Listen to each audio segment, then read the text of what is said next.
Before I go ride, I have a checklist of things that I go through to make sure my bike is ready to go, especially if it's the first ride of the year.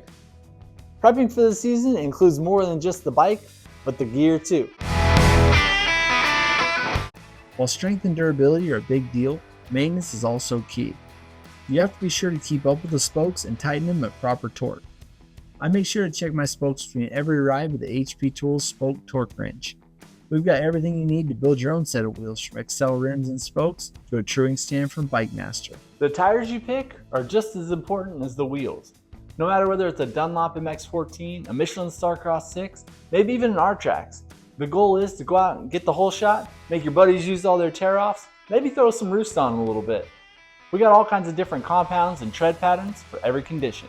When it comes to tubes, we have a few different options to choose from. We've got standard thickness as well as heavy duty, both from companies like Moose, IRC, Sedona, and more. Something a lot of pros race outdoors with is a Moose tube, which is basically a foam ring that goes in the place of a typical rubber style tube. Another option is buying a set of Moose balls. I know that's something that doesn't really sound like it should go in your tire, but trust me on this one. With these, you're basically running a Moose tube cut in 20 to 25 pieces so you can add or remove based on the feel you're looking for.